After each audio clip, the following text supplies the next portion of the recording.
never lied to you. I've always been cool. I want to be elected. I gotta get the vote. And I told you about school. I want to be elected. Elected, elected. Hallelujah. I want to be selected. Everyone in the United States of America. This is the Community Solutions Podcast. Jason Bradley, Andrew Richter from deep in the bowels of our underground lair where we're putting out fires faster than Joe Biden. Or who's that guy in who's that Canuck up there? The Canuck up there. Trudeau or Trudeau? Oh, yeah, Trudeau. That guy couldn't put out a fire if it bit him in the ass. Fidel Castro Jr., you mean? It's just a every time he tweets something, I tell him, go put out a fire. Yeah.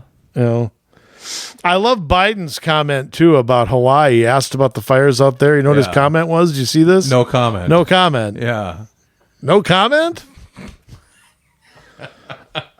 Turn up that hearing there, Grandpa. Either A, he really is that callous and doesn't care, or B, people aren't telling him things early enough. And we know he's not running the show. We know that. Well, so if he's not, I want to know who is. Obviously it ain't him, but it's somebody. Whoever's running the show didn't get him the memo early enough. That's what happened there, I'm sure. Fire? What fire? Yeah. Luau fire?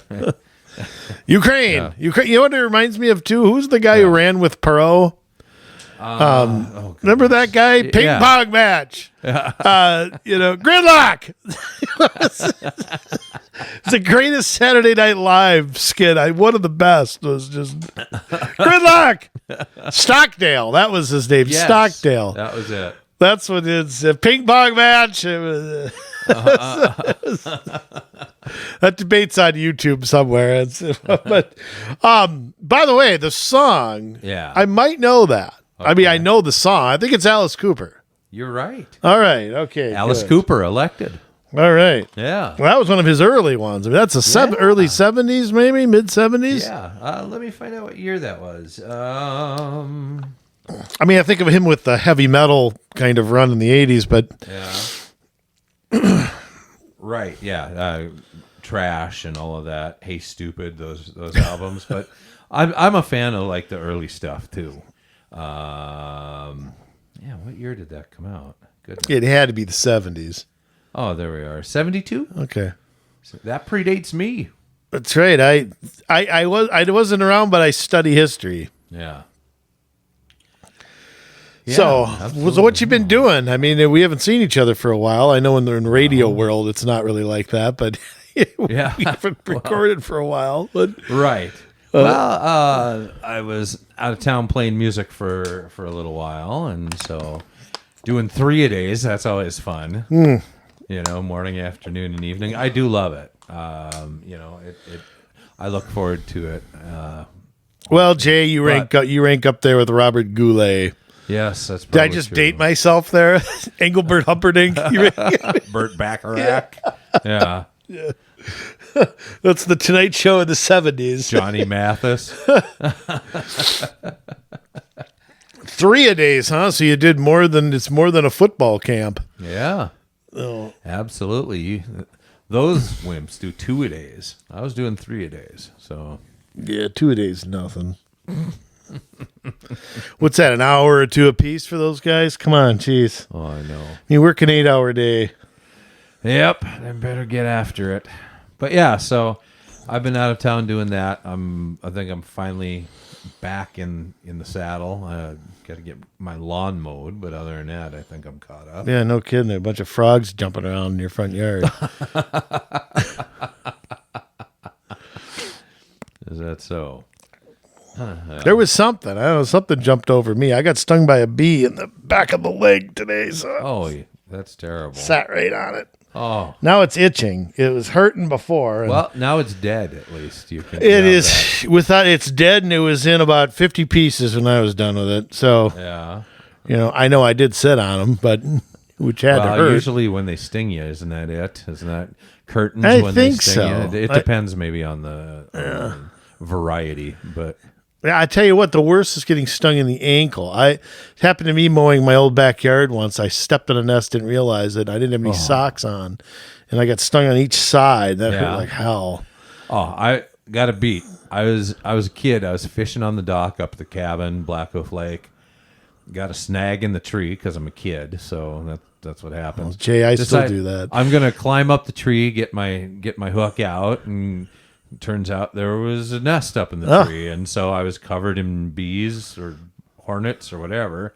Jumped in the lake with my clothes on and everything, and I still got stung quite a few times. So well, I'll tell you what.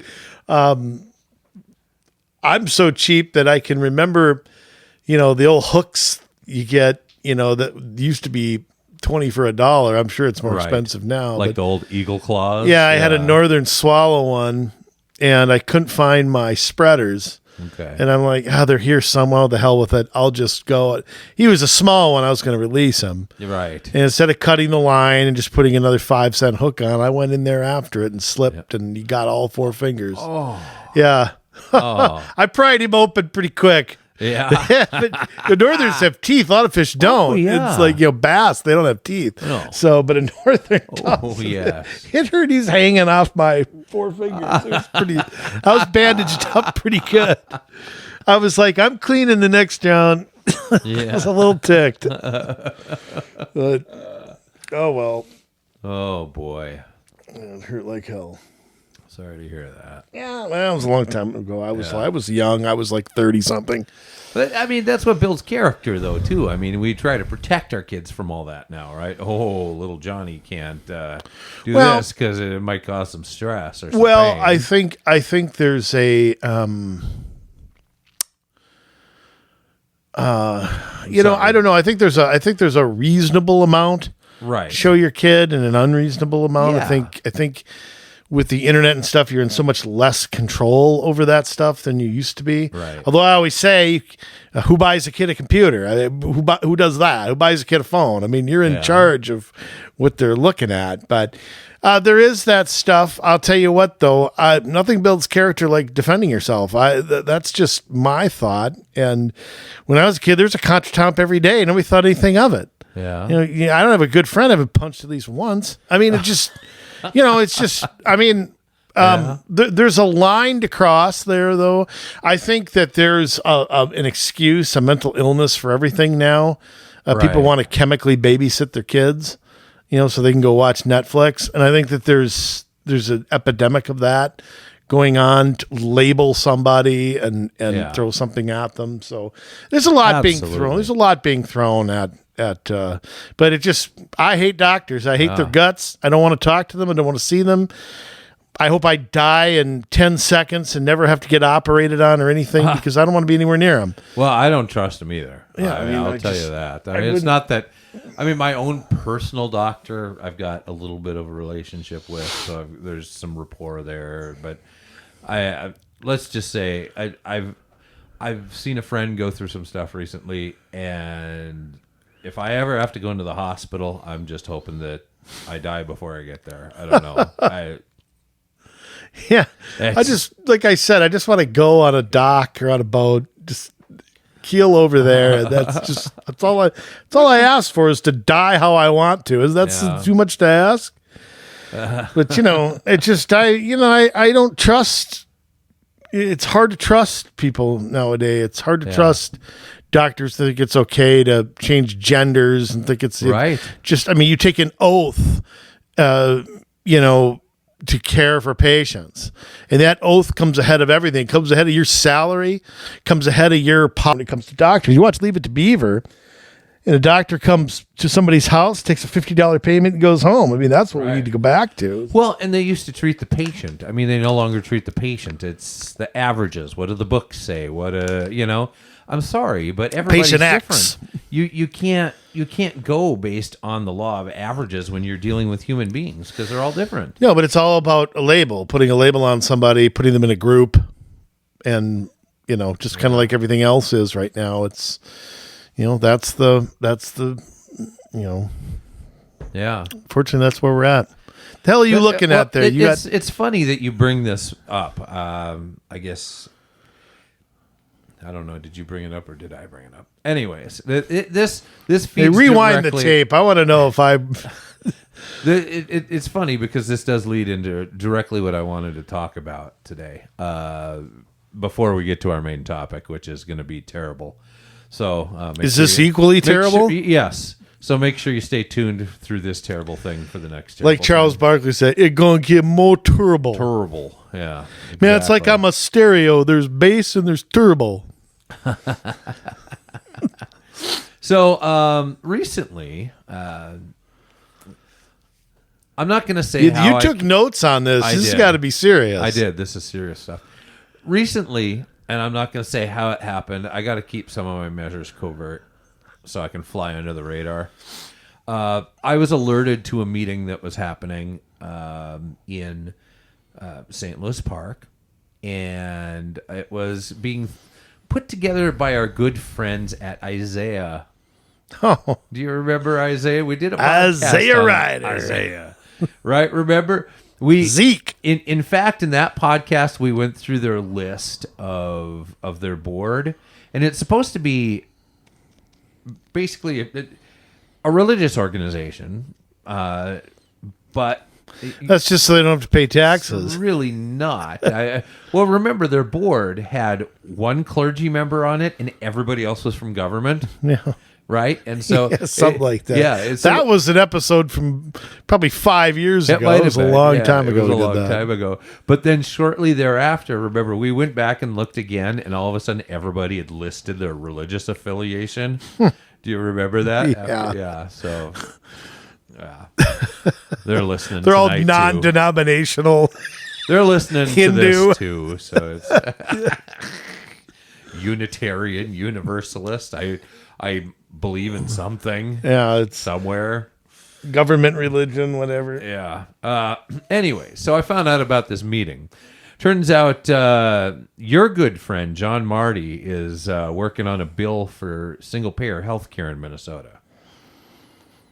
Yeah, he's been working on that since the 90s. Well, this meeting was thrown by Isaiah and another group in Edina that wanted to start pushing this out to the more liberal churches or whoever they could get. So they, had a deck and they laid everything out for how they want to achieve this. There were about 70 people at this meeting, which I thought, well, it's a lot more than you get sometimes going to a Republican meeting. Well, it's more than any. I've gone to meetings with legislators at them, and they don't draw that much. No, Edina indivisible. We'll have to take a look at did that. Did they go get free pizza or something? Was it a Skip Humphrey? No, there were cookies and things like okay. that. I made sure that I ate some of those. I attended a Skip cookies. Humphrey rally one time for free pizza. Skip was a nice guy. I was surprised the cookies weren't like with red frosting with hammers and sickles on them. But I'm surprised it wasn't like laced with something too. I mean, they weren't expecting me to come, so it's. But Jim Jones running. Jim Jones penning out the Kool-Aid. Right. That I just wanted to fit in. I wasn't there to prove a point. You went there? I went. Yes, I did. Of course, I went. I found out about it. Well, you didn't say that you went. I'm invited, so I'm going. I went to the meeting. Now, I approached this church. It was held at Vista Lutheran in St. Louis Park. And to tell you what kind of church it is, you approach the church from the north off of, Wooddale or whatever, as you're going south of Excelsior. And they got a cross that's hoisted up above the church. Attached to the cross, as if it were Jesus himself, was a trans flag. Yeah, took my breath away. That was... I thought, do I go in here? I might get hit by lightning. I don't know. El Jesus ain't gonna like that too much. No, not too much. So, anyways, I go inside. I was a little late. They were wrapping up their presentation. Then they broke into small groups, and we were supposed to talk about this. Now, you've been to some meetings, I know, as have I been, where they break up into small groups, and a lot of times it's just small groups of people talking. This is more like a Hennepin County breakup into small groups, where each small group They plant somebody to lead the discussion. Yep, absolutely, they did. And mine, I'm wondering if is it doxing if I say a name? I'm not saying where he lives. I don't think so. It's a public meeting. You were there. And he led the group. He introduced himself as Joel Alber. He writes a blog on Substack, Healthcare Rebellion, and he had a pin on that said Physicians for National Healthcare Program. So you know where he's at right away. Oh, right. Right. So we go around talking about what our concerns are with healthcare. And you know what? I noticed in our group, everybody's concerns are the same. I mean, they really are. Quality, cost. Yeah, cost. Yeah. HMOs are terrible, you know. Yeah. Wait times. He turns it around and uses the HMOs and says that they're like an authoritarian market-based system. No, they're not. We've never had market-based healthcare in Minnesota. What are you talking about? Well, healthcare hasn't been market-based since prior to Medicare and Medicaid. Right. I mean, that's what changed everything. Was you took 20 million seniors and threw them onto a program that they never paid a cent for. How's that market-based? Well, it's not. Yeah. But so you're telling me that we have an open and fair market where any health insurer that wants to insure somebody in the state of Minnesota is able to make their services available. Well, that's a lie. We only service nonprofits. Absolutely. Or now it's worse, because to really be of service, you have to go into the exchange. Like, you can't get into the MNsure system unless they let you. Right. And who created the MNsure system? Of course, the government. Who else? Obamacare. Right. It's a state version of that. Otherwise, you're on the national. And who was governor? Mark Dayton was Mark Dayton was governor. And who did a terrible job rolling out MNsure? Mark Dayton. Who got reelected? Mark Dayton. And who's just about everybody in this room except for me? Same party as Mark Dayton. Just saying. So we went around, and then this guy made his pitch and made it sound like, oh, we've got to have single payer because this authoritarian market-based system. Okay, but here's how to counter that, Jay. If you have an authoritarian market-based system, which I disagree that we have, right? Would you have an authoritarian government system? I mean, somebody has to say yes or no to something. Yeah. Whether it's an HMO or it's a board or it's somebody. It used to be called death panels. Somebody has to make that choice. Everything's not just free. I mean, they want the complete life system. I mean, they didn't talk about that in this meeting, but we all know. I mean, Zeke Emanuel, Rahm Emanuel's brother, came up with the complete life system, which does have a cutoff. If you are below a certain age, you're really not very useful to society, and there's a greater chance they let you die. If you're above a certain age, same thing. You're not very useful to society, and they let you die. Right. Once you hit 50, that trends, away from getting the care you need. Yeah. So if you have a heart attack at 83, they might say, do we spend $200,000 on this operation, or do we just...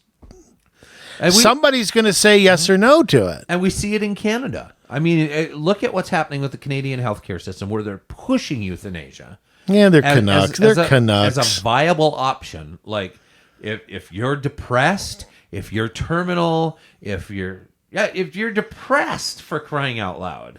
Well, of course, Trudeau is the prime minister. Everybody's depressed. How could you not be depressed? It's like living in California. I mean, you're depressed. I mean, I just love the whole idea that you're depressed. Go down to Haiti and like you did and meet those people. Those people have real problems. There's nobody in the United States or Canada that qualifies for depression.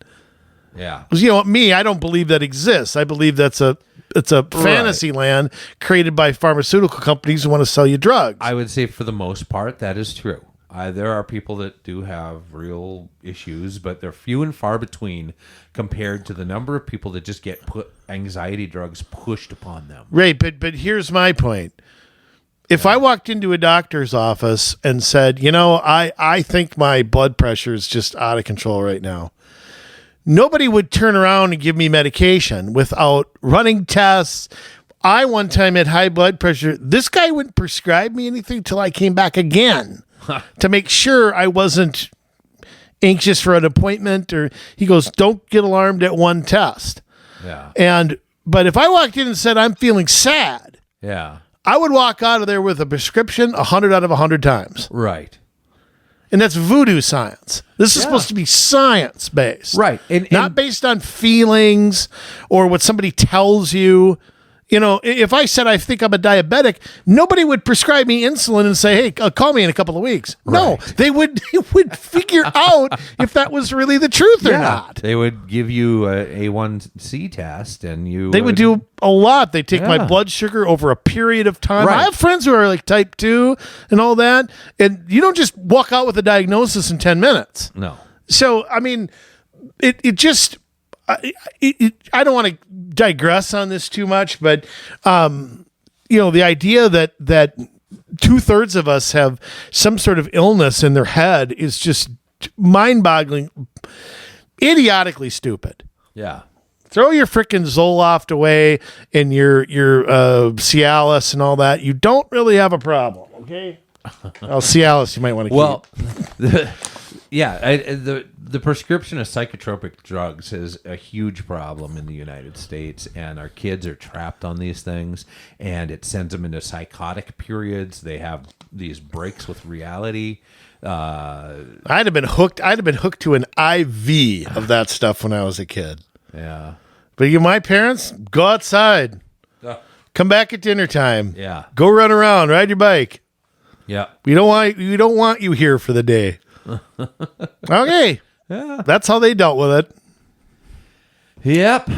Anyhow, yes. So after we all spoke in our small groups, then there was a chance for us to come back together as a large group and talk about what we talked about in our small groups, right? Well, like so that everybody could hear the highlights. We'll all get together again someday.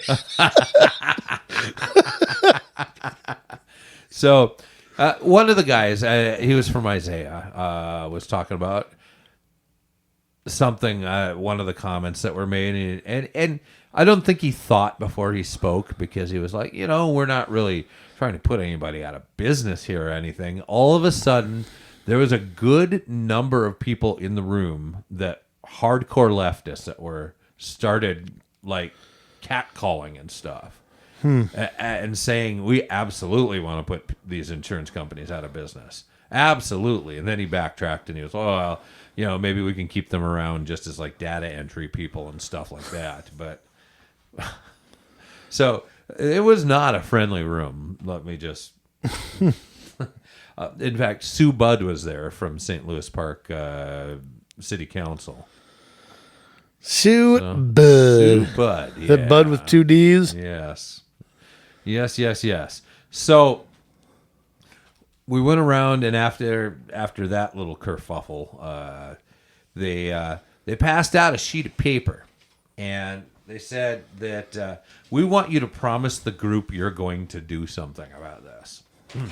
So this sheet of paper says Healthcare for All MN-SD46 Isaiah-Edina Indivisible commitment form. Oh, so by the way, Sue Budd, what a beauty. Just a beauty. You looked her up, huh? I only knew her by name tag, not by face or anything. But you're lucky.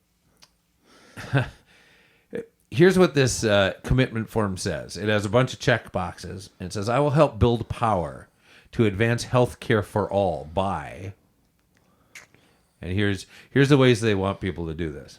Staying connected by joining our Isaiah WhatsApp healthcare text group. Number 2, being willing to write a letter to the editor on particular subjects. Training available. God, they're stealing our stuff. Well, that one anyways.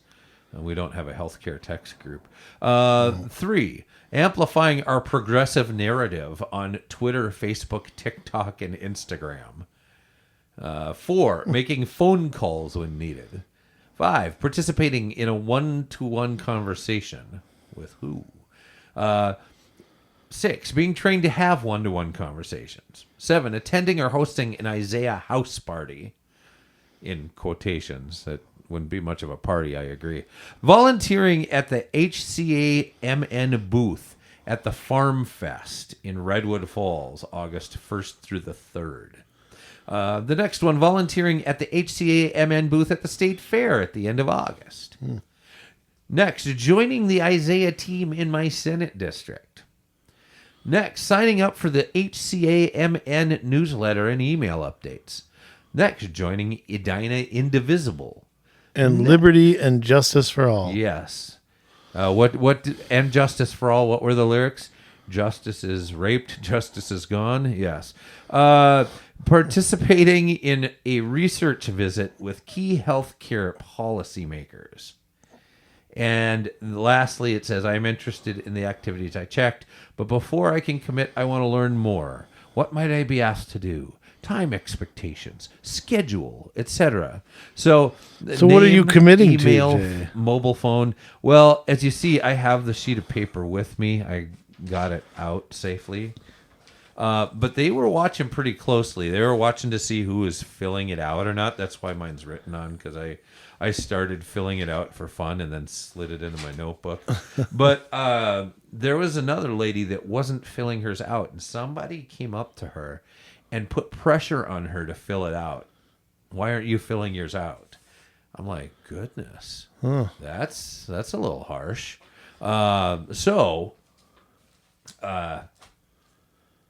Apparently she was attached with a different Isaiah group out of Edina or something like that. So she was out of the Senate district. That's why she wasn't filling it out. Pressure relieved. But yeah, for me, couldn't let anybody leave without. I just want to know what your commitment is to this, Jay. You got to commit to this. Yeah, well, even if it's BS, we still have to commit. I'll have one-on-one conversations. Oh, you got to do more than that. You got to write a letter to the editor talking about how crazy these people are. Well, I could do that. I guess technically by doing this podcast, we're amplifying our narrative on So they want you to be propaganda ministers. Yes, I mean, absolutely. why don't we just call it what it is? Well, that's exactly what it is. Spew out their propaganda. It's Bernays. You know, that's all it is Edward Bernays. You take our message and you go say it enough times, it becomes true. Yeah, absolutely. I don't know what to do with healthcare. I really don't. Yeah. The whole thing's just a mess. I mean, if I had the perfect answer, I'd say it. I mean, I don't know what to do about it. Yeah. Well, some people had some answers. There was one other thing that happened at this meeting. And then we Are you being facetious with me? No. So they went around and they said, we want to know, give us one-word answers about your emotions on this subject. You know, let me tell you something. When somebody tells me how to answer something, I really do not like that. Yes. Like, you want to ask a question, pal? Don't tell me how to answer it. Yeah. I mean, that's why it's all guided. They're trying to get to specific answer. They want generalities to be able to go on. Hey, 2/3 of the people said blah, blah, blah, blah, blah. But when you get specific, they said something different. Yeah. It's like saying, do you want more or less? Do you want healthcare reform? Mm-hmm. Well, 8 out of 10 people would probably raise their hands. But here's the thing. I mean, they weren't even hiding this. They asked the people from their group to start this out because they know how to do it, because it's a part of what they do. So you have them shaping opinion before it ever gets to anybody out in the general, attendees. And then they go back and they pick the ones that they want and allow them to expound further on it. Sure. So from A to Z, you have this pre-programmed, preordained outcome that they're trying to get to, while making it seem like it's a community meeting. So what was your one word? Did you give them a word? No, I didn't. Oh, okay. I just sat quietly and blended in. Oh. I mean, I had to participate in a small group. I did have to do that. So. But I didn't get made in the meeting. I did have one person come up to me and say, I don't know, you look familiar. Well, I play guitar around a lot, so... That's possible. Well, then you'd fit in they probably think you're an ally. I thought so with the long hair and stuff. But they were sandals. They were supposed to send the deck within 2 weeks after the thing. It's been over 2 weeks. I haven't received the deck, and I did have to. When I signed in, I used my name. I used an address, not our Community Solutions email address. I thought, well, they'll know right away. Yeah. But I used a valid email address. I haven't received anything since, so I wonder if they by name made me. I don't know. But well, you know what? Even if they did, this is the whole thing. You can't just talk to people who agree with you. There's an epidemic in this country of, just seeking out. And some people have accused me of this. My answer to it is I don't listen to the mainstream media. I don't listen to the corporate media. That's fair. I have other sources I go to. They're not necessarily all people that, look, nobody you agree with 100%. I check in like on Fox and stuff once in a while, but yeah, most of what but most of the people on Fox I used to like aren't there anymore. Right. Yeah. But there are certain things that I know I can get there that I won't get in other places, just because I have other places to go for the really important stuff. Like I just because of their track record, I trust a lot of people at the Blaze. Not everybody, but I trust a lot of people at the Blaze, and so that's one of my go-to places. Yeah. Breitbart I used to go to. Until I don't as much anymore. What happened to him? But the main guy passed away, and I don't know what's happened since, but it's not what it used to be. I used to go to Newsmax sometimes for stuff. They're not as good as I used to like. I just don't. I try to check. Look, Jay, I'm telling you, I hate politics. I can't stand it. I hate it, but it's in my blood. I don't have a choice. So. Well, if you don't do something about it, you have to live under your inaction. Yeah, unfortunately, that's true. The world's run by who shows up, so you have to show up. But absolutely, if I could turn this off and be somebody different, I would do it. Yeah, because I hate it. It's depressing. It gets worse every day. The more I here's the hard part. I can't even study history anymore because of how history's been to find a non-progressive history writer nowadays is hard. It's really difficult. I mean, it's hard to read about. I read something about World War I, and I sit to myself, "Go, God, that's BS." Yeah. Like people. I've made a case about, how they won't release the documents around President Kennedy and all that. We still got stuff hiding from World War I. And you say to yourself, why? Well, think about it. Why? Right. A, because of how we got into that war, which was all because we had money invested in one side winning. World War I, Woodrow Wilson, I will not get us into that war. What did he do? He got, as soon as he got reelected, we went into that war. But you got to remember, it goes back further than that. It's the bankers. You got to go back to the 1912 election. The bankers' premise in that election was to get rid of President Taft. Right. Which they did. And they secretly backed Teddy Roosevelt in certain ways as well, knowing that would split the Republican vote and that Wilson would win. Right. That's what they did. In 1916, Charles Evans Hughes, he was in with the bankers too. Not as bad, but he was in with them. He was part of the elites in New York. Yeah. So they covered their bases both ways. Either way, we were getting into that war, and ultimately the money that those countries owed us, which they never would have paid us back had they not won, right, or had we not helped them win. And I go back to the Alien and Sedition Acts. You think we know everything about how people were prosecuted? No. The Red Scare, Mitchell Palmer, the Attorney General, was out of control. President Wilson's health. Yeah. Which I still think is under wraps. I still don't think we have. I mean, we know his wife ran the country for a time. We know that. But we don't know the details. We don't know, and we may never know. For 6 months, nobody saw him. Right. Think about that for a second. Right. Okay. Who was running? We were still debating a treaty. Who was running it now? Yeah, exactly. But there's a lot to not know. And so, I mean, again, it's all about protecting the government, protecting the institutions, keeping history because it's written by the victors. So, I mean, and I'm not ripping the United States. I'm not anti-American for saying that. It's my feelings about the country aren't any different, but my faith in human beings is pretty low. Yeah. And that continues with Me the Met too. Council. Oh, boy. And I'm going to tell you something right now. Yes. This is perhaps the worst thing we could say. You know what? I have been on Twitter seeing conservatives and people on the left, because Yeah. not everybody on the left likes the Met Council either. Right. You know, a lot of outstate liberals don't like it because they're paying for light rail and stuff that they'll never use. And, you know, they take millions of dollars of tax money that they never see. Right. You know, and they don't like the unaccountability. I mean, there's metro liberals that don't like them either because they push things on their cities. Yeah, they don't like being told what to do. Yeah. And even if though I disagree with them on a lot of issues, they don't want something being pushed on them. So there's a lot of universal dislike. Now, let me tell you something where good ideas in government go to die. You want to kill something off. You want to destroy any attempt at anything productive. You know what you do, Jay?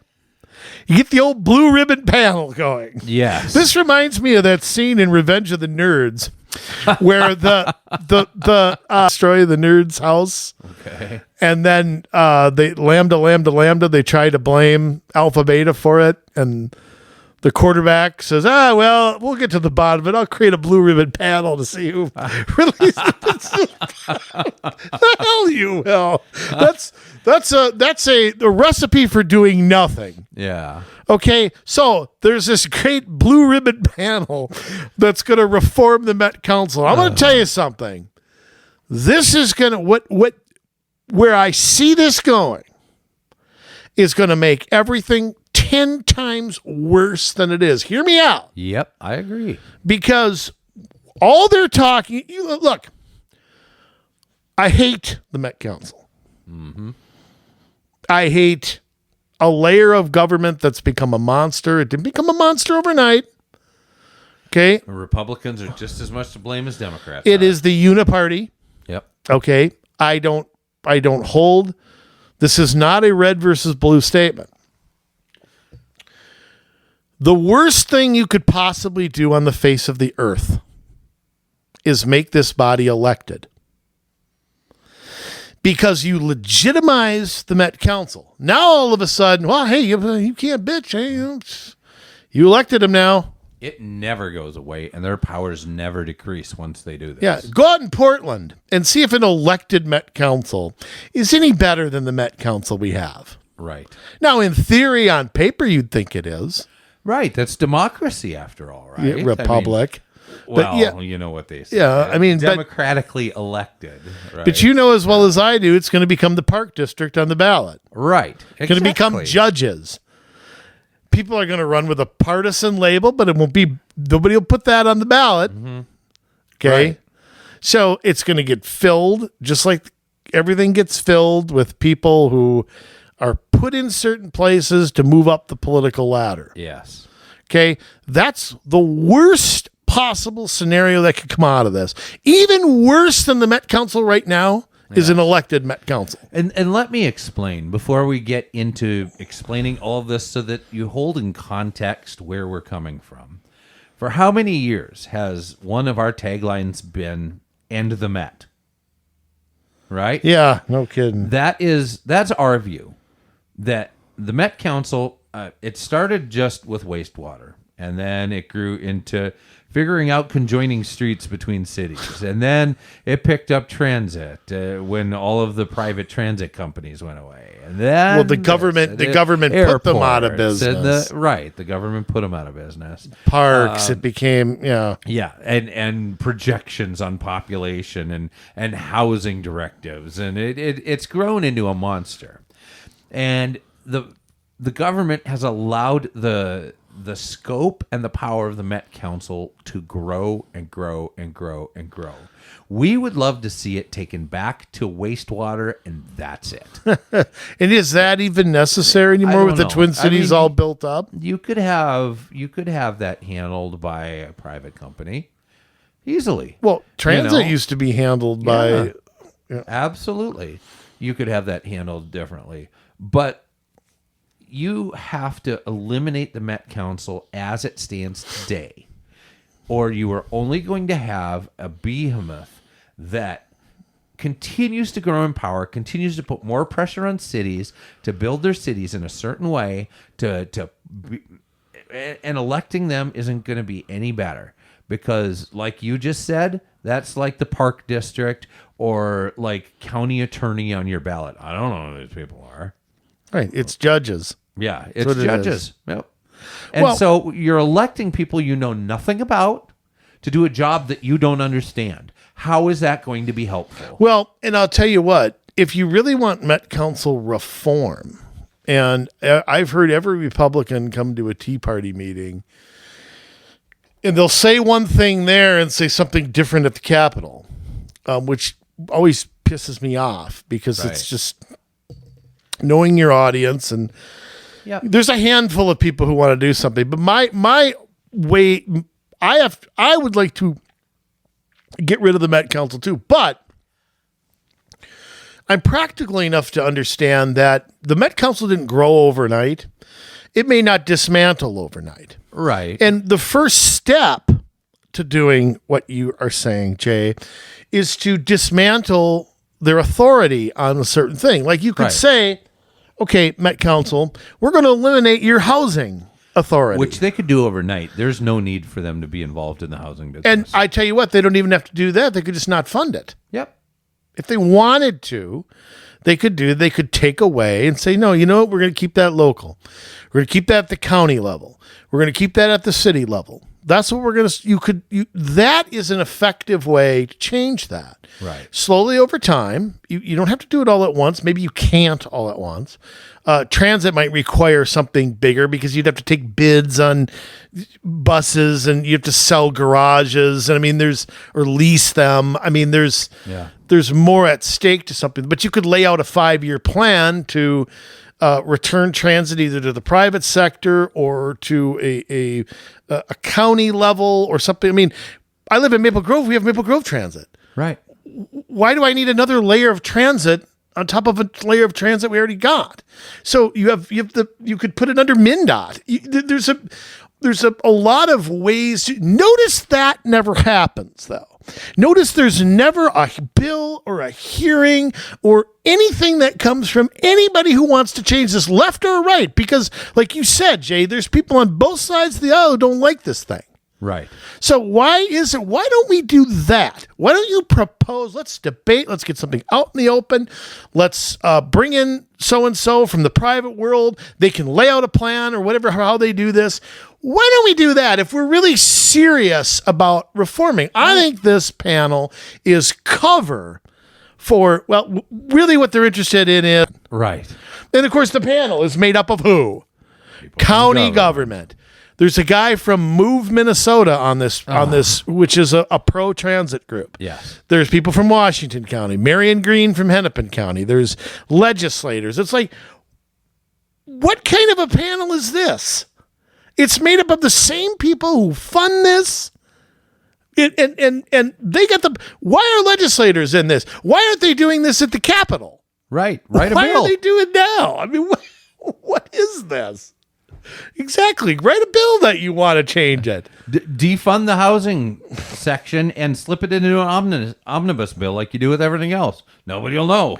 Yeah, nobody will find out 6 months later. You know, I mean, if they're really, and this is like I'm telling you, I think the ending of this could be way worse than we think. Yeah, absolutely. It could be much, much worse. Well, right now, I mean, every 10 years, a city has to do a new comprehensive plan or update their comprehensive plan.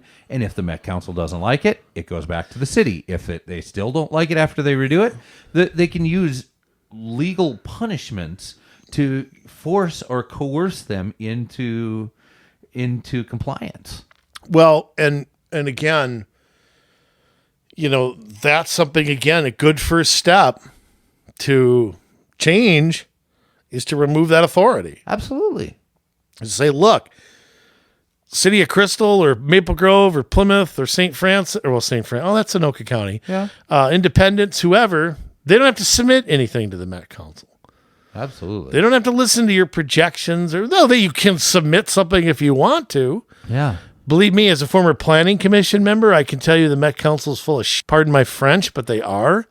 They always project growth. They do that for a specific reason. It's to increase density in housing, to change that they've proposed. They make proposals to change. One of the things that's changed over time too is how you define density.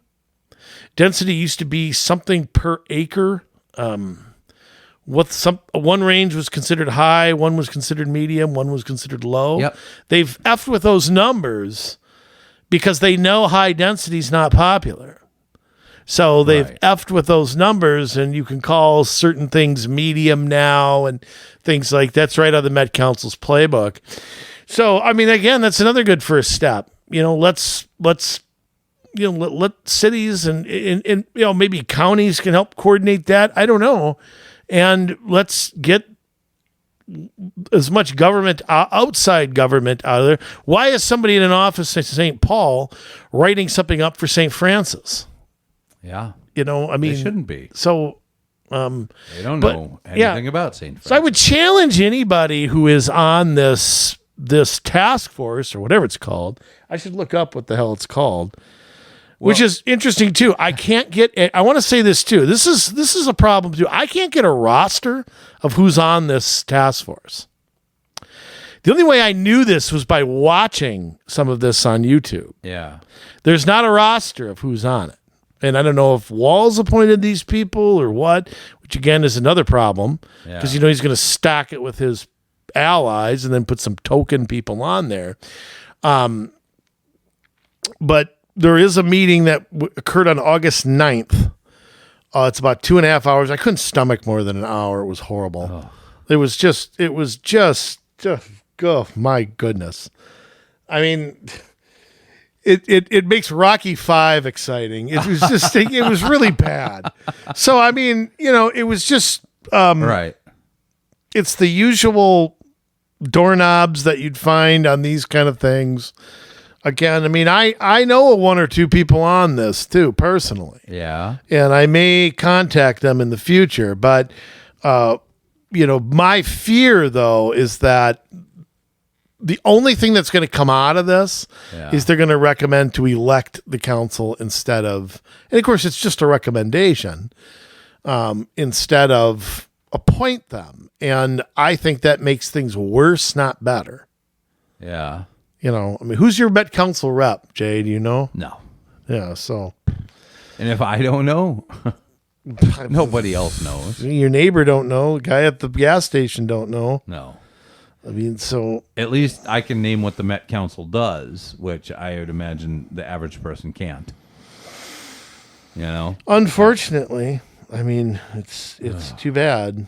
But, again, I just, like I said, I challenge anybody on there who really is concerned about this. Where are your bills? Yeah. Legislature to reform this. We don't need a panel to discuss with the mayor. We already know what they do. We already know what the issues are. Right. This thing's been around for 55 years. It's not, like I said, you create a blue ribbon panel, and I don't care whether it's the debt ceiling, lambda against alpha beta. I don't care. Social Security. How many times have we gone through this crap? Education reform. We create a panel, and even if they have half decent ideas, we all know they go nowhere. We already know what the problems are. Right. We're just looking for somebody else to give us political cover. Yeah. So, I mean, I don't know. I mean, the thing's an out of control monster, and I agree with that. But the way to dismantle this is through funding and through new laws being written. So, yeah. What are the odds, Jay, that we're going to place that any of that actually gets done? You know what I would do? See, if I were governor right now, two things. One, I wouldn't appoint a Met Council. Right. I'd let it, I like as that. Newt Gingrich would say, let it wither on the vine. I know that got played a lot, but I'd let it die its own death. And the second thing that I would do is I'd submit a budget that starts dismantling what they do and finding solutions for it, because we still need transit. Yeah. We need parks. We need wastewater. There are legitimate functions there. It just can't be done by we've got to stop protecting the institution and start getting this back to where the people have some control and some say over it. Right. But the way to do that is not to elect these bozos. Yeah. I mean, like I said, go to Portland and tell me this is any better. Oh, it's not. And just to tell you what kind of people run this thing, my phone fell asleep or whatever, looking at the website here. And for some reason, it gave me this pop-up that said, before you go, can you chip in to support climate justice in Minnesota? Climate change On the Met Council? Oh, no, this is mn350.org. Oh, geez. Yeah, so, yes. Climate change is impacting us right now. Fighting it takes all of us. Donate now. But this, mn350.org is of the Met Council, so. Why? Did they say why? Yes. I'm curious what their reasoning is. Well, the Metropolitan Council is a powerful body with the potential to take bold, meaningful action on climate change. Oh, it is a climate change group. It controls much of the public transportation, regional housing policy, water treatment, and regional parks and trails in the 7-county metropolitan region, an area that includes approximately half the state's population.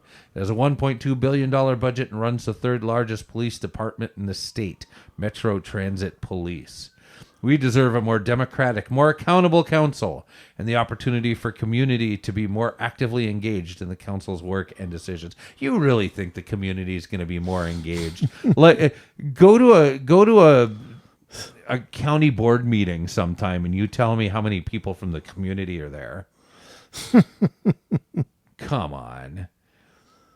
So, they want transit justice, this group. So, yeah. Anyways. Transit justice. Yeah, transit justice. How about, here's some transit justice. Don't you dare put 81 as the focal point for the Blue Line extension, because nobody here wants it.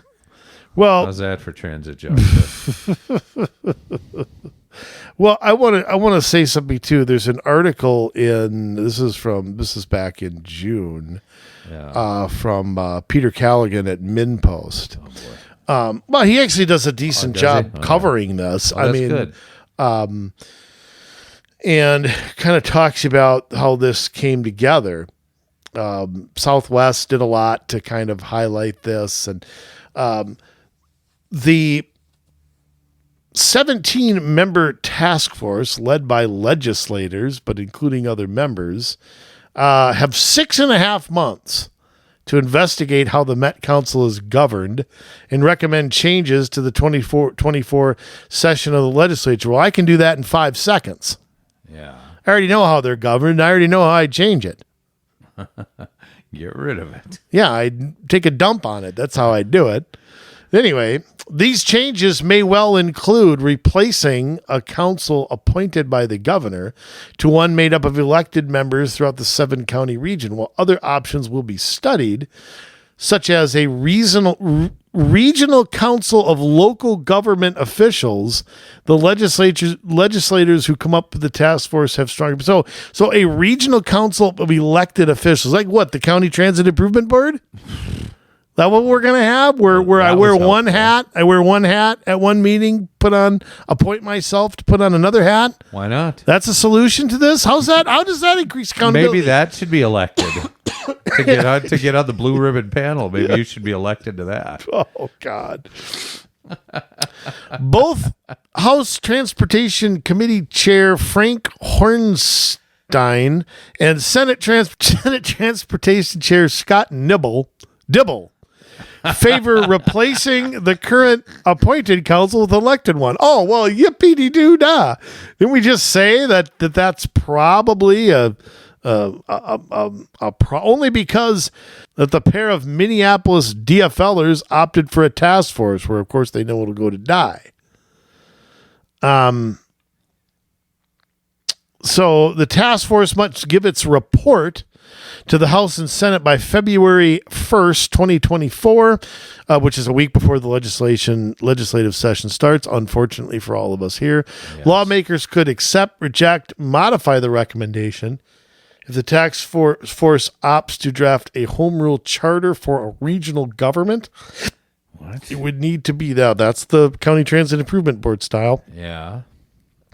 It would need to be approved by voters in the 7-county metro area. Oh, boy. And they, of course, they'll be able to sell this in a way that will make it sound appealing to voters. We're not going to appoint anymore. This is freedom. This is democracy for you.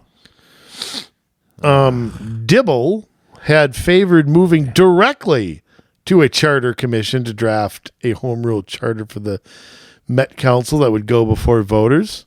That would follow a path, blah, blah, blah, blah, blah, blah. Apparently that lacked the votes. Governor Walsey has expressed his support, kind of, for changing the governance of the Met Council. Well, you've had 6 years, Mr. Walls, to do something. You haven't done... Okay, so, I mean, you haven't proposed anything or nothing.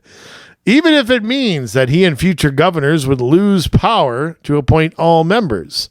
The current chair was Charlie Zale, who's a hack from the MnDOT, did not take a position on the task force idea. Oh, well, that was brave of him. Walls has enlisted elected officials in each of the 16 council districts to review applications for the council seats and make recommendations. So they handpick who goes on the dang thing in the first place. My word.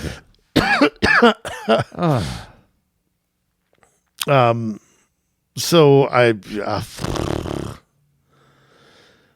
don't look for a huge change here, folks. I mean,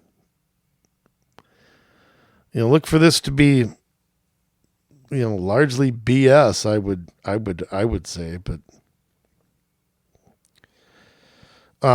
Carol Levin has had, for what it's worth, they are one of the few people that actually covered this meeting. I saw very little coverage of this. Yeah. They have an article from August 13th about it. Interesting, the quotes in here. Representative Hornstein, aforementioned, quote, "The Met Council was created by the legislature. If it needs to be fixed, it needs to be fixed by the legislature." Well, where are your bills, dude? You ain't a rookie there. Yeah. Been living under this thing for how long? Make a proposal. Right. And not just about the governance, about what they do, what their authority is. Yeah. And propose alternatives. It's interesting on the governance of this. They want to set up a home rule charter for this. Let this be a lesson to all 853 cities here in Minnesota. Yeah. All of you. Most of you are statutory cities. You could elect to be a home rule charter city. What does the government do, the state government, when they have an option between having a legislative statutory setup for the Met Council and having a home rule charter? Look what they chose. Home rule charter. All of you who run statutory cities really need to take a good hard look at making your own constitution with your own rules. Right. And not be at the whim of whatever the state decides. That's the problem with the statutory city. You're really not in control of that. You're subject to changes in state statutes. If you write your own constitution, you govern your own way. State government knows what's going on as far as how to be they're as not powerful statutory, as possible. Are they? You gotta love some other quotes in here. Yeah. Who's this Republican from Lakeville? John Cusack? Is that the guy John from Cusack from Say Anything? Yeah, or whatever. Better off dead. Cloudy with a Chance of Meatballs? Oh, is he? He's on 8 Men Out too. Played Buck Weaver. You can't take a sledgehammer to the Met Council. Oh, okay. Well, no, you won't try. As much as some people would love to, you just can't bust it all up. Well, who was running it at one time? Before transit went there in the 90s or the 70s, who ran transit? What do you mean you can't do that? Of course you can. You just don't want to. You can't put a Band-Aid ribbon on it and say everything is perfect either. We may disagree with that. Oh, no kidding. Well, hey, boy, I know you're for reform. So, I mean, I just think that this is to A, do very little and get this to be elected, which just institutionalizes it. You'll never get rid of it if it's elected. Yeah. Not ever. So, yuck. They want to start this in 2024. They want to have people elected to 4-year terms on a rotating basis, so it wouldn't be all Staggered. 17 at once. Yeah. They can redo districts. 17 doesn't have to be the number either. Well, they're saying they want 17. That's a lot. That is a lot. Yeah, but that's what they're saying is they still want to maintain. I suppose you have to have an 17. odd number. Yeah, how about 1? Okay, I'll do it. But okay, you want to start this in 2024. This seems like something though that would take a while to implement, and then you have to allow people time to put together a campaign and run for. Yeah, I mean, how big are these districts? They're probably bigger than a Senate district. Yeah, probably. Is there more than 17 Senate districts in the metro? I No, believe but there look at it like this, Jay. Yeah. Hennepin County has 7 seats. Right. And you're talking about 7 counties. So, Yeah. it would be bigger than one of those seats. Yeah. Say you'd have 3 from each county or 2.5. I mean, you'd have, think of just that alone. I mean, like where I am in Hennepin County, there's probably 12 cities. And I'm in 7. That's my district. Yeah. Jeff Johnson's old seat. And there's Champlin, Maple Grove, Dayton, part of Plymouth. Rogers. It goes all Corcoran. Yeah. I think it goes all the way almost to Hanover. Okay. And I mean, that's one. This would be bigger than that. And how many legislators would that be? Because, Champlin is a different district than me. Plymouth is a different district than me. Out in Independence, that's a different district than me. I mean, this would be monstrous what you're running for. Right. So, yeah, you'd get that together, raise money, do all that. Mm-hmm. Yeah. And we've helped with county races and school board races, and those are huge territories to cover all that ground. And if you have to cover even more ground and you want people to know who you are, I don't know. I don't know how this could possibly get done. It's going to be political insiders, people with money, people with name ID, people who have corporate backing. I mean, that's who's going to get on this. The union backing. They're going to handpick people. Right. The parties will get involved. So it's. And I want you to tell me. I mean, maybe I'm missing it here. How does electing the Met Council restrain its power? How does that change anything that they're currently doing other than the accountability of the ballot box? Well, I mean, I think it makes it worse. Yeah. Which is weird to say, but I think it makes it worse because, again, you're taking a body and giving it legitimacy. The biggest thing you can say against the Met Council is that they're unelected, they're bureaucrats, they don't care what people think. Yeah. But if you keep the powers and elect the people, what's your case then for getting rid of it? Well, you can get rid of it. You can, run new people, put new people. I mean, well, that's not that simple, and you and I both know that. Right. So, I mean, how many times have we seen things go from bad to worse? I mean, look at how CD5 let's from Martin Sabo to Keith Ellison to Ilhan Omar. There's your perfect example of it. Never thought I'd be trying to get Sabo out of retirement, but I would take him in a heartbeat right now. Let's go to our last podcast in Golden Valley. It's gone from Shep Harris, and now we're looking at Jillian Rosenquist. Look at how far left St. Louis Park has gone from liberal to left. Robbinsdale from liberal to left. This is ranked choice voting in St. Louis Park is going to make it worse. Oh, absolutely. And look at Hennepin County attorney. You know, we have gone from liberal to left, where now we have a public defender as the county attorney who is supposed to be prosecuting the people she used to defend. Sorry, doesn't work. Well, and that's the thing about an attorney. I mean, a prosecutor cannot be an activist. I mean, you just can't have an activist in that role. You have to have a cold-blooded person who's going to prosecute and not try to reform things. It's not their job to do that. And I mean, you definitely have that. You have that in a lot of places. So how is this supposed to make it better? I don't see where this makes it better. I don't see any explanation where this makes it better. I haven't been sold. Well, and unfortunately, I think you have conservatives on board with electing this. Right. I mean, I keep hearing them. They're avoiding the hard work, which is to reform and change it. And they're just saying, okay, we're just going to keep it elected and you can do the reforming, people. Right. Even though everything with the Met Council is by state statute. I mean, just think too, Jay, you put this stuff in a charter. You know how hard it is to change a charter? Absolutely, you put this stuff in a charter.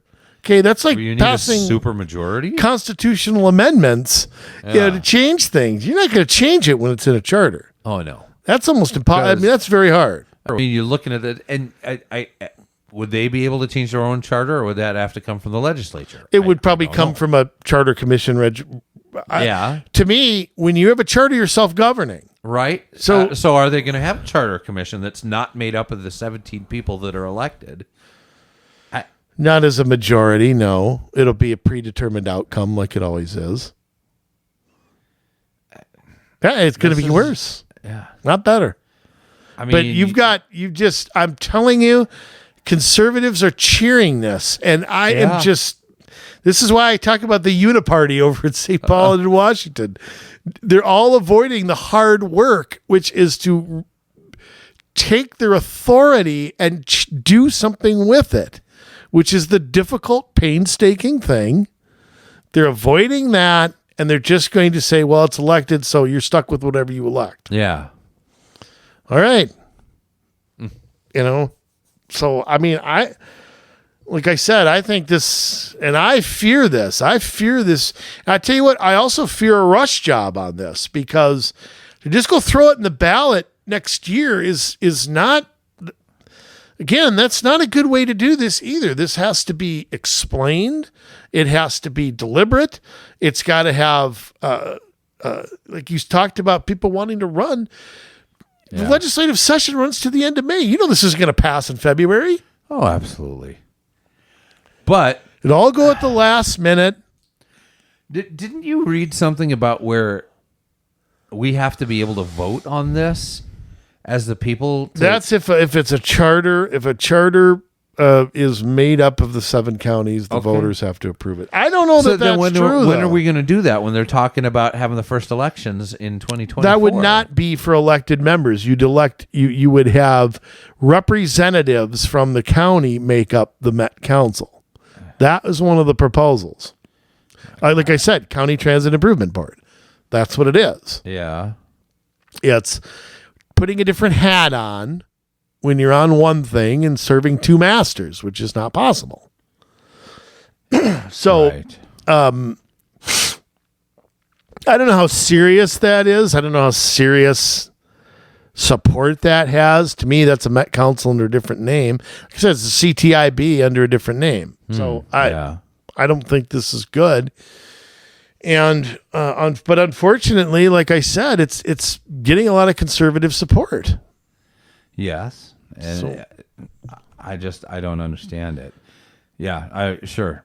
Direct elections are as red, white, and blue as apple pie, but Met councils aren't. No, Met councils are not. Okay, I mean Congress, legislatures, they're provided for in state and federal constitutions. You live in Crystal, Jay, that has a charter that lays out the wards, lays out the election schedule, lays out. Those have legitimate functions. Mm-hmm. But a Met Council doesn't. And I'm fearing that this is going to get nothing but worse. And I think it's going to get worse. So, Yeah. Well, let's take a moment.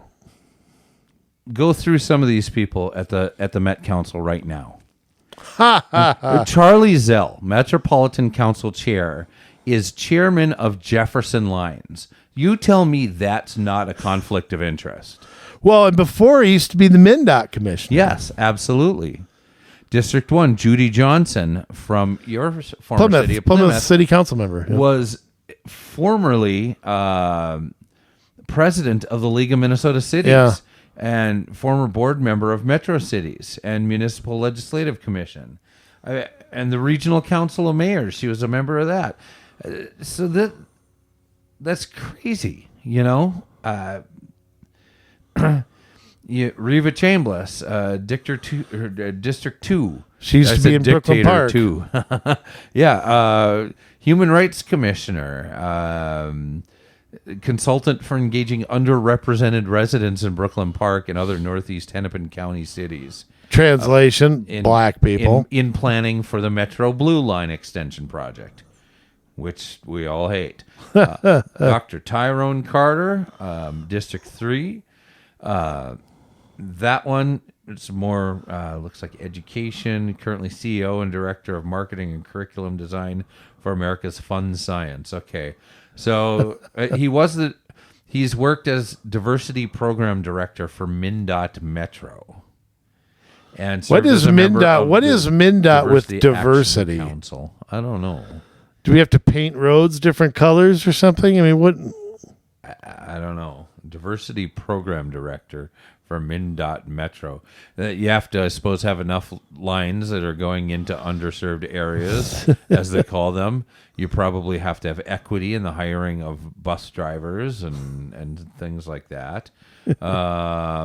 This guy's diversity on steroids here.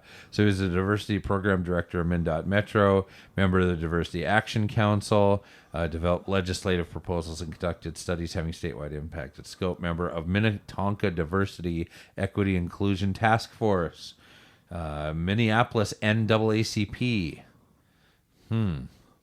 Deb Barber, District 4, senior partner of Canopy Medical, multiple terms as the chair of the Scott County Human Services Resource Council, vice chair of Shakopee Economic Development Advisory Committee, John Pacheco Jr., District 5, president and founder of the Latino Chamber of Commerce in Minnesota, principal with Pacheco and Associates,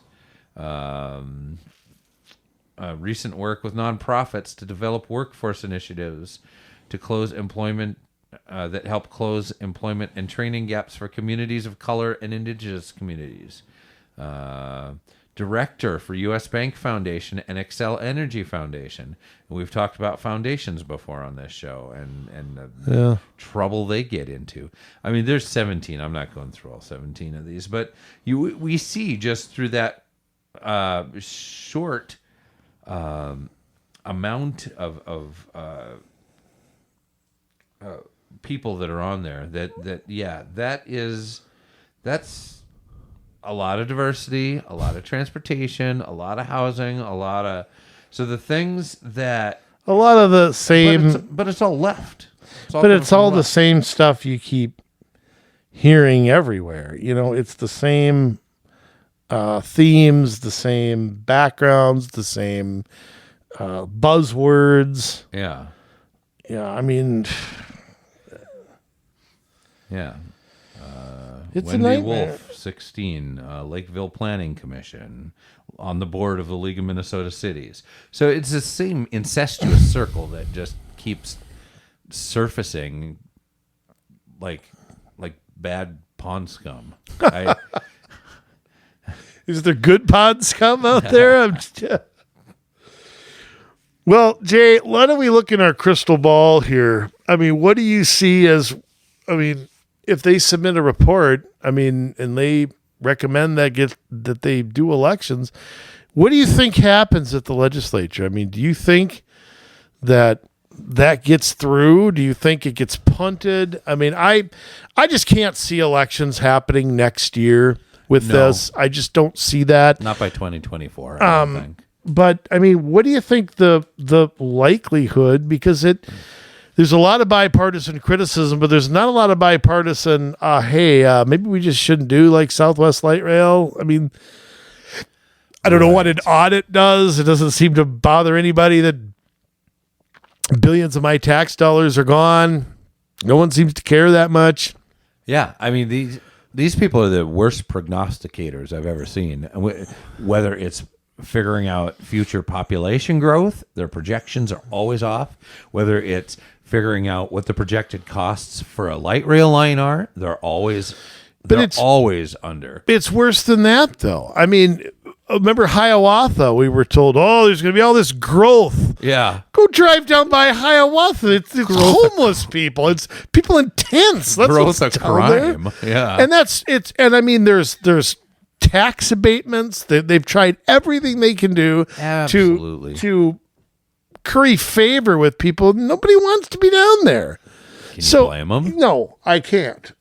But everything they said, is, I mean, I don't even want to get into North Star. I mean, that's the biggest crock of BS ever put forth. And they're still pushing Northern Lights up to Duluth. Well, they're pushing Red Rock. They're pushing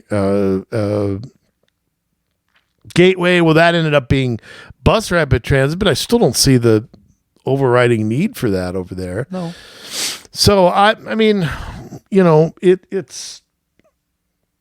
it's moving forward, whether we're because I'd like to know too, can an elected body refuse to do something? For example, let's just pretend that a majority of people on the elected Met Council said, we don't want your 10-year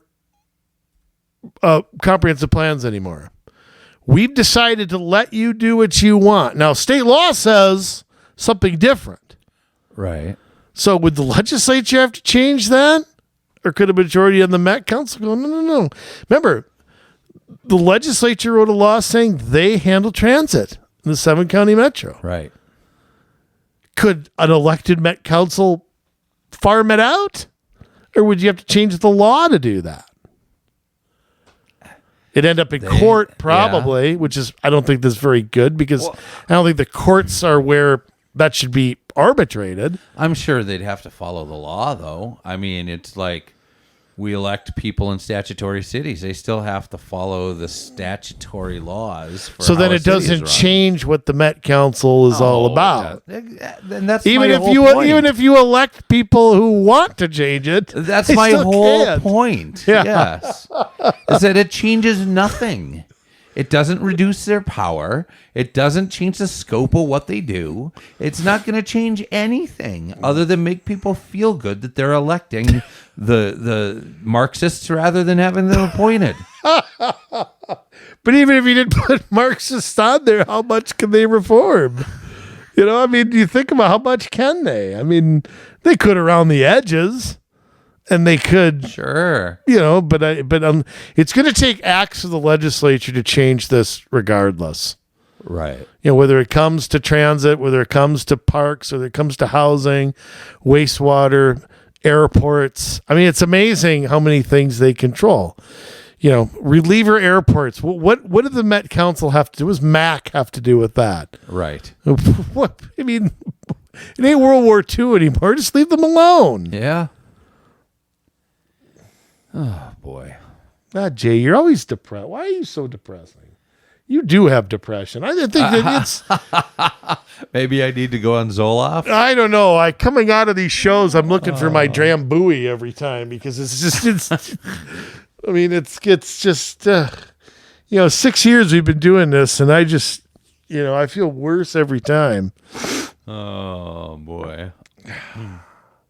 And my allergies are getting to me. Let me say something. Yeah. I never had allergies as a kid. Why have I developed them as an adult? I don't know. It's probably the chemtrails. Oh, it could be. I don't know, but I never used to get dry spots on my skin or anything like that until I moved down to the cities and started using the water down here. When I was in Duluth, I was fine. Well, you went from well water to I would I assume. had city water for a while. I was living in college, and then I was in a duplex for a year before I came down. It's got to be the fluoride or the Yeah. how it's treated. I mean, it's Could be. Yeah. who knows. I just don't understand it. Why have I developed? How do you develop that when you're older? I don't know. That's a good question. I'm sure that there's educated sounding articles about that somewhere online, but I don't. I can tell you, and I've noticed a pattern of when it starts to happen. Yeah. Actually, and I probably had them longer than I think. Now that I think about it, because I used to get a nasty. I used to call it my fall cold. Yeah. And I rarely get colds. My immune system is incredible. Yeah. I'm literally I catch nothing that anybody else has. Yeah. Except COVID. And I had no symptoms from that. Which is true. My wife had it, and I didn't. But the thing is that what's so strange about it is I remember as a kid, I mean, I called it my fall cold, and it would last for weeks. Yeah. Sore throat, stuffy nose, headache, slight fever. I don't get a fever very much.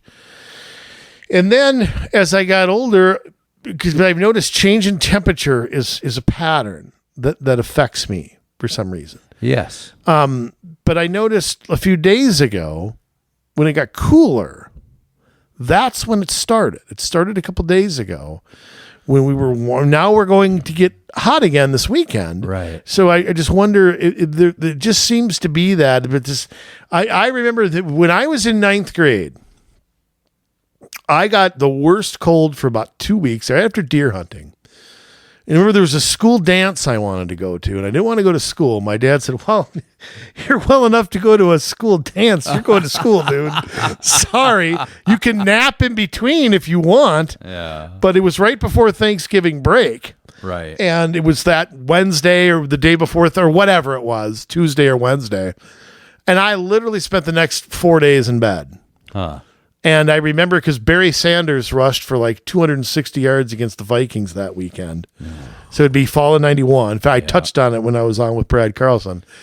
And because I remember that day because I was watching it, and I went to school. I mean, I never missed school. And I had a touch of it for probably another week.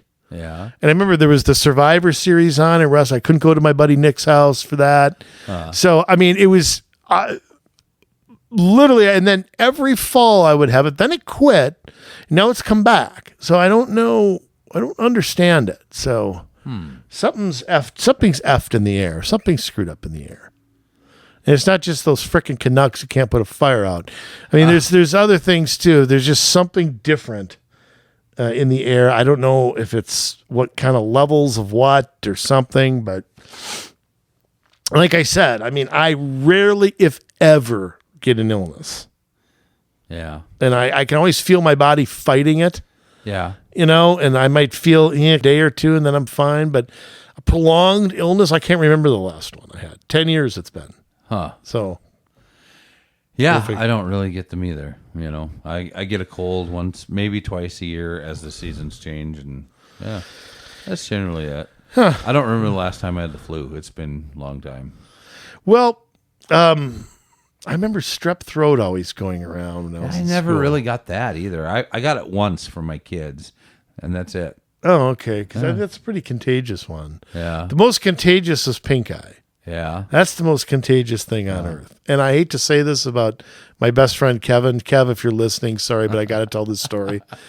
Kevin's brother, Kenny, who's about 4 years older than us, wanted to get out of school. Kevin had pink eye. Yeah. He pinned Kevin down, stuck his finger in Kevin's eye, and it stuck in his eye.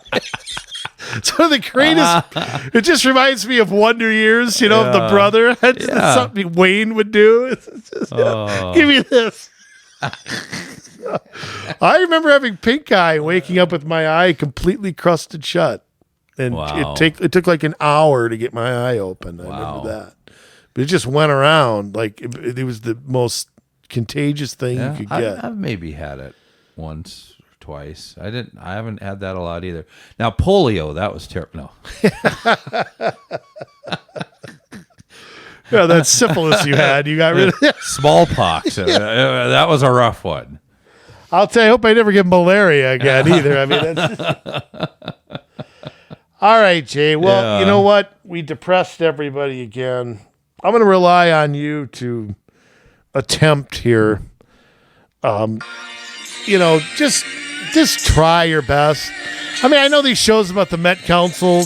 We've done a handful of them in the archives. They are what they are. So keep looking for that task force, baby. Just don't watch that 2.5 hour YouTube video. I mean, you have to check your pulse, make sure you're still alive. Yeah. Styling, profiling, jet flying, limousine riding, wheeling, dealing, son of a gun. Jay, you and your polio, take it away. All right. Well, let me just say, electing the Met Council is a Trojan horse. I know.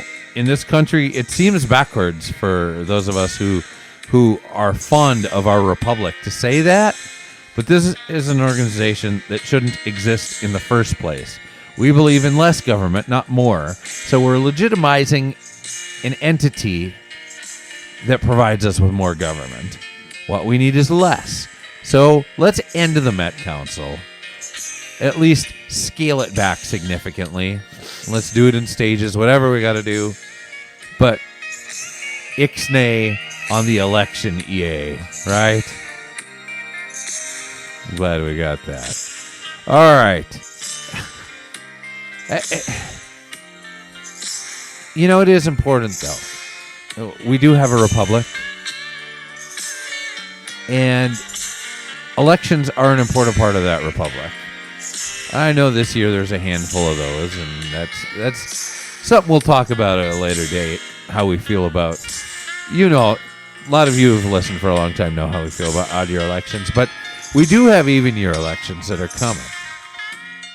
And I know we've heard for a long time, this is the most crucial election of our day. This election is more important than this one is. And I believe that because we're on the precipice of going into tyranny, like more so than now. I mean, like complete tyranny, or backing up from that precipice and beginning to restore the principles of liberty little bit by little bit as we can. And unfortunately, we don't always know who we can trust. Just because somebody has an R next to their name does not mean that they are a friend of true liberty, that they are possibly a rhino, possibly a big government Republican, a progressive of some kind. So we really have to watch that. And we have some time coming up. But more important than the general elections, the general elections are super important because it's your decision. Who are you going to pick to lead you? You have to have a good candidate, because if you don't have good candidates to pick from, then what are you voting for? The lesser of two evils? Well, it's still evil. No, instead, this is where you got to do some consideration, because as soon as we get into next year, as soon as we get into Super Tuesday and all of that in February, we're going to be faced with a choice. Who do we want to represent us? Not just as president, not just as a senator or House members, but what about state senators, state House members? What about people at the county level, people at the local level? Now is the time to start to put those plans together. And we have always said, start local. Right now, if there are openings, you can get in on a commission. You can get in and start advising the city council, start advising the county board, start advising a school board on the different things that they're facing. You can build a resume, build experience, and then you can run for city council, school board, county board, and start to make changes and stand up and and let your constituents know exactly what the government is doing that inhibits and limits our freedoms. The time to begin thinking about this is now. We've helped people in cities that are conservative. We've helped people in cities that are liberal, elected, and to put their influence in to change the outcome of where their city, their county, their school district was headed. This is something we've done. Since 2008, we have been invested in local government. We've learned everything that we've been able to pass on to you, but so much more as well. And it's time for us to sacrifice for the good of our city, the good of our family, the good of our nation. Otherwise, if we just continue to do nothing, they win. By default, they win. And so you think, well, I got all these other things I'd really like to do. Well, you're not going to get to do any of them the way that we're headed. We've got to protect. We've got to sacrifice for just a while to put things back in order. And I know that the people that listen to this show are those type of people. People that are interested in making change. People that recognize that there's an issue and that it's not just about some guy sitting in Washington, D.C. or some guy sitting in St. Paul, as terrible as they are right now. That we also need to make sure that we shore things up at home. So now's the time to begin those discussions, to begin praying about those things, to begin looking inward and ask those questions. Am I called? Am I someone with the right temperament? Am I someone with the right set of values to set things back in order? And if that's you, we want to talk to you. Because it is not yet too late. But we're getting close. You email us at commsolutionsmn@gmail.com. That's commsolutionsmn@gmail.com, and we will be sure to do our best to give you the strategy that you need to step in, step up, and make those changes. We've seen it happen. Flip a city, flip a school district. Make inroads in their county to be able to make things back in a direction that's more free. But we can't sit where we're at. It's impossible. Things are going to get better or they're going to get worse. It's up to you. And there are enough of us here in this state to be able to turn it. We just have to be focused and involved. That's where I leave you. We love you, Minnesota. But now it's your turn to get to work.